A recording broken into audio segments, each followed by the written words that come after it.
डूंगरी बांध का विरोध तेज हो गया है। महापंचायत है और यहां पर राकेश टिकैत भी पहुंचे हैं। बड़ी खबर आपको करौली से बता रहे हैं इस वक्त की, जहां पर डूंगरी बांध को लेकर जो विरोध है वो तेज हो गया है। प्रेस कॉन्फ्रेंस में किरोड़ी लाल मीणा और बेडम ने कहा है कि 4,03,000 हेक्टेयर भूमि सिंचित होगी, 9 गांवों की आबादी विस्थापित होगी। ये किरोड़ी लाल मीणा की तरफ से कहा गया है। ग्रामीणों को यहां पर गुमराह करने का आरोप लगाया गया है और किरोड़ी लाल मीणा ने कहा है कि यहां पर जो ग्रामीण हैं उनको गुमराह किया जा रहा है। और साथ ही बेडम का बयान भी सामने आया। उन्होंने कहा है कुछ लोग राजनीतिक रोटियां सेंकना चाहते हैं। तो करौली में डूंगरी बांध के विरोध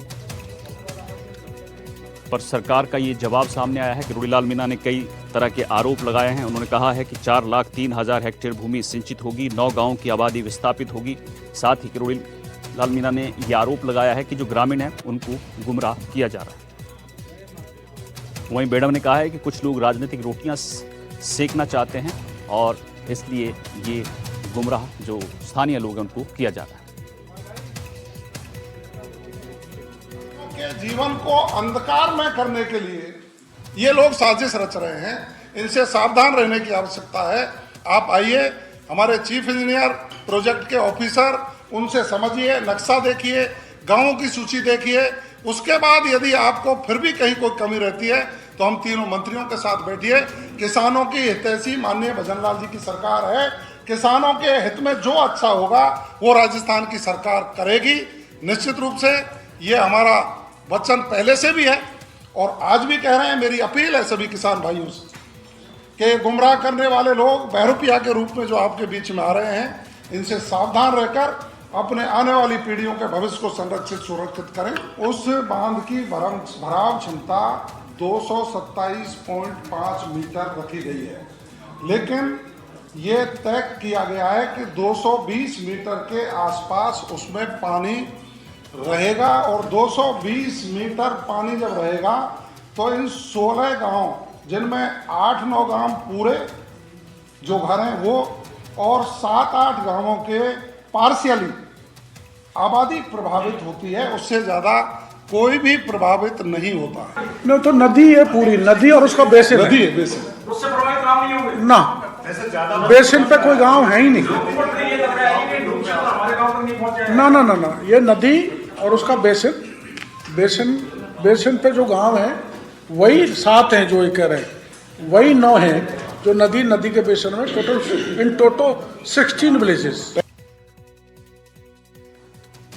तो सरकार की तरफ से ये बयान आपको सुना रहे थे किरोड़ी लाल मीणा और बेडम। प्रेस कॉन्फ्रेंस की उन्होंने और आरोप लगाए हैं कि यहाँ पर जो ग्रामीण हैं उनको गुमराह किया जा रहा है, कुछ लोग राजनीतिक रोटियां सेकना चाहते हैं। ये बड़े और गंभीर आरोप लगाए। साथ ही उन्होंने कहा कि 4,03,000 हेक्टेयर भूमि यहाँ पर सिंचित होगी, 9 गांव की आबादी विस्थापित होगी। ये सरकार की तरफ से सफाई दी गई है इस पूरे मामले पर। तो आपको बता दें, डूंगरी बांध के विरोध को लेकर यहाँ पर प्रदर्शन किया जा रहा है, महापंचायत का आयोजन किया जा रहा है और खबर यह है कि यहाँ पर राकेश टिकैत भी पहुंचे हैं।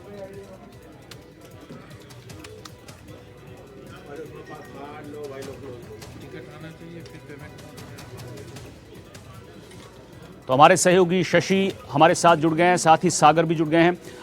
शशि, सबसे पहले आपके पास आना चाहूँगा। सरकार ने जवाब दिया है, जो डूंगरी बांध में विरोध प्रदर्शन किया जा रहा है, महापंचायत आयोजित की जा रही है, उसमें बड़ा आरोप किरोड़ी लाल मीणा और बेडम की तरफ से लगाया गया है कि यहाँ ग्रामीणों को गुमराह किया जा रहा है। दरअसल प्रदेश में पंचायती राज चुनाव है और सरकार को लग रहा है कि पंचायती राज चुनाव से पहले कुछ राजनीतिक दल इसका फायदा लेने की कोशिश कर सकते हैं और इसलिए इन किसानों के बीच राजनीतिक प्रतिनिधियों के पहुंचने की तस्वीर दिखाई दी है। साथ में किरोड़ी लाल मीणा और जवाहर सिंह बेडम ने तो यहाँ तक सवाल उठाया कि राकेश टिकैत प्रदेश से बाहर के हैं, ना उनको इस डूंगरी बांध से कोई फायदा हो रहा है, ना उनको नुकसान हो रहा है, ना वे प्रभावित हो रहे हैं, ना उनकी जमीन जा रही है, फिर उनके यहाँ आने का औचित्य क्या है। हालांकि राजनीति में दूसरी जगह जाया जाता है, लेकिन सरकार के मंत्रियों का कहना है कि लोग बाहर से आएं, लेकिन किसानों से उन्होंने अपील की है कि किसान इस चीज़ को समझें कि इस बांध के चलते 2,51,000 हेक्टेयर से ज़्यादा ज़मीन सिंचित हो सकेगी और जो प्रभावित गाँव हैं उनकी संख्या में 16 से ज़्यादा का इजाफा नहीं होगा मोटे तौर पर।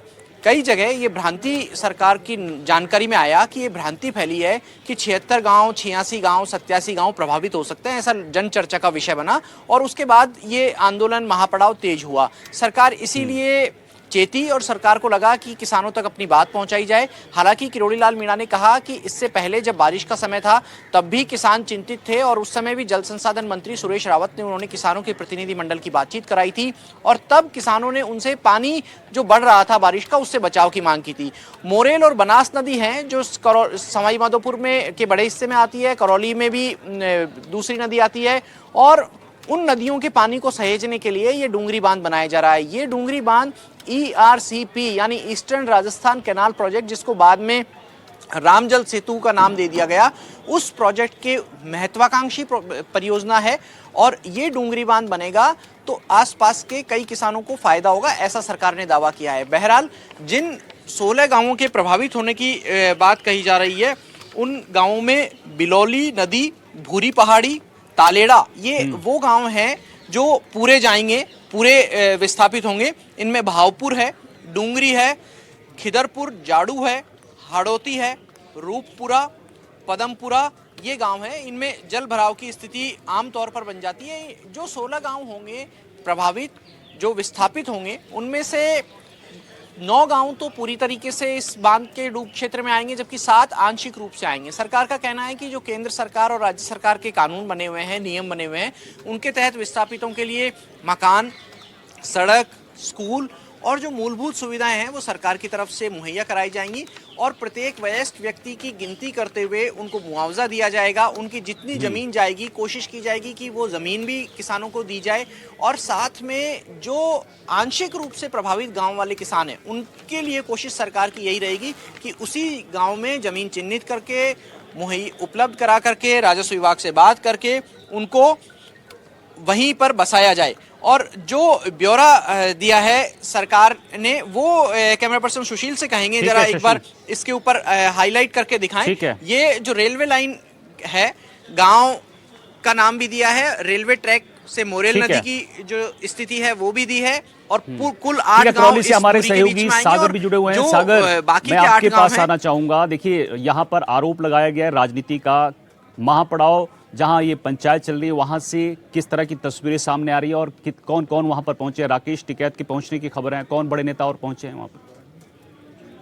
देखिए, मैं आपको बता दूं कि करौली जो जिले के जो सपोटरा उपखंड है उसके जो जोड़ली जो गांव है वहां पर ये महापंचायत का यहाँ पर आयोजन यहाँ पर किया जा रहा है, जिसमें 76 जो गांवों के विस्थापन का इसमें पूरा मामला है, जिसमें इसको लेकर के महापंचायत यहाँ पर की जा रही है। इस महापंचायत में बड़े जो किसान नेता हैं, जो बाहर के जो किसान नेता हैं वो यहाँ पर, राकेश टिकैत वो यहाँ पर पहुंचे हैं। वहीं यहाँ पूर्व जो मंत्री हैं रमेश चंद मीणा वो भी वहाँ पर मौके पर पहुंचे हैं। कई जनप्रतिनिधि हैं जो वहाँ पर पहुंचे हैं, इसको लेकर के यहाँ पर महापंचायत की जा रही है और बड़ी संख्या में वहाँ लोग मौजूद हैं। जी।